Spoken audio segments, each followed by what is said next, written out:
ये प्रियंका गांधी जी को भी याद रखना चाहिए। चाहे आपका भूतकाल हो, चाहे आपका वर्तमान हो, आप सब लोग, चाहे ईवीएम हो या चाहे कागज पे लिखा हो, जब आप लोगों के चरित्र में जो है किसी तरह की मर्यादा नहीं है। गुरुदेव रविंद्रनाथ टैगोर की थी।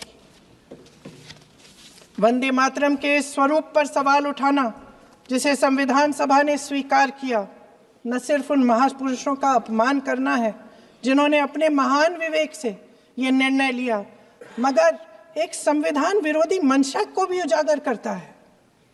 क्या सत्ता पक्ष के हमारे साथी इतने अहंकारी हो गए हैं कि अपने आप को महात्मा गांधी जी से, रविंद्रनाथ टैगोर जी से, राजेंद्र प्रसाद जी से, बाबा साहब अंबेडकर जी से, मौलाना आजाद जी से, सरदार पटेल जी से, सुभाष चंद्र बोस जी से बड़ा समझने लग गए हैं?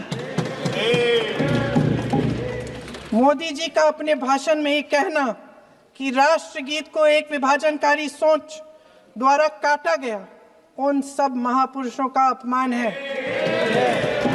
जिन्होंने अपना पूरा जीवन इस देश की आजादी की लड़ाई में झोंक दिया। वंदे मातरम को विभाजित करने का आरोप लगाकर आप पूरी संविधान सभा पर आरोप लगा रहे हैं, उसके हर एक नेता को दोषी ठहरा रहे हैं। यह हमारी संविधान सभा और हमारे संविधान का खुला वार है।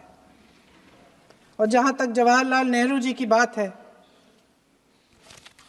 जितनी देर हमारे प्रधानमंत्री देश के प्रधानमंत्री रहे हैं, 12 साल हो गए हैं, लगभग उतने ही सालों के लिए जवाहरलाल नेहरू जी जेल में रहे।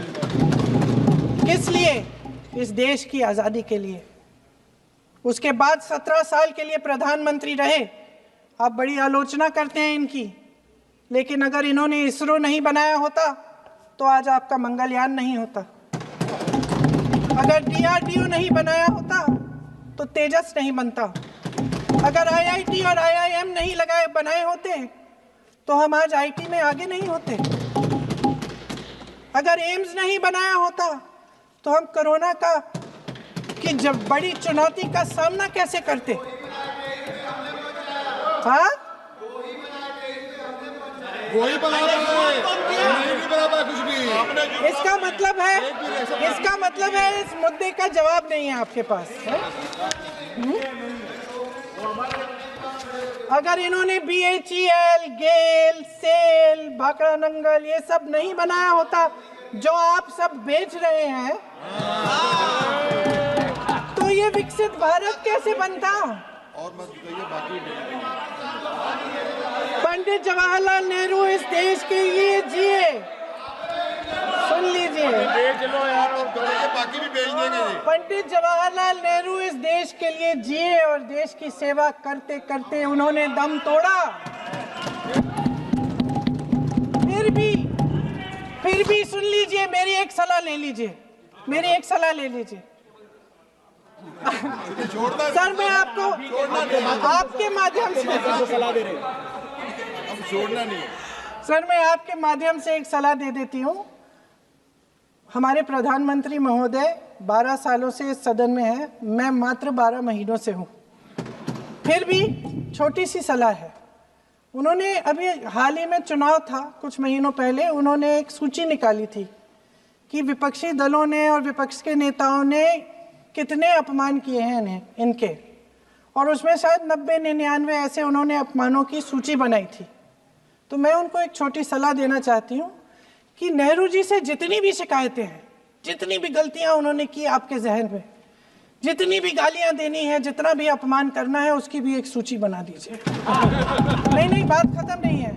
999 अपमान, 9,999 अपमान, सूची बना दीजिए और फिर हम एक समय निर्धारित करते हैं। जैसे हमने 10 घंटे आज वंदे मातरम पर हमने बहस किया है ना, उस तरह से हम अध्यक्ष महोदय जी से पूछेंगे, एक समय निर्धारित करेंगे, 10 घंटे, 20 घंटे, 40 घंटे, जितने घंटों में आपकी ये शिकायत पूरी हो जाए, माननीय सदस्य आप शांत हो जाए और हम बहस कर लेंगे। लेकिन इस सदन का कीमती समय, जिसके लिए हमें यहाँ पे जनता ने भेजा है, जैसे हमें जनता की समस्याओं को हल करने के लिए चर्चा करनी चाहिए, इस्तेमाल करना चाहिए, उसको एसी के लिए इस्तेमाल करिए। उसके बाद जैसे अंग्रेजी में कहते हैं ना, जैसे अंग्रेजी में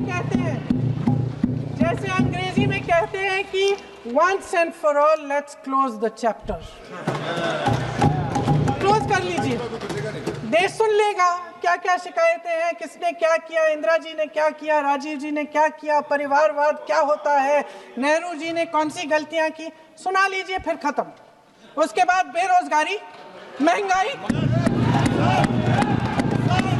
महिलाओं की समस्याएं, जो पीएमओ में हो रहा है उसकी बातें, उसकी चर्चा, जो बेटिंग ऐप के बारे में हो रहा है पीएमओ के अंदर, आप सदस्य प्लीज, जो एफस्टीन फाइलों में आपके मंत्री महोदय के नाम निकल आए हैं, उसकी चर्चा करेंगे।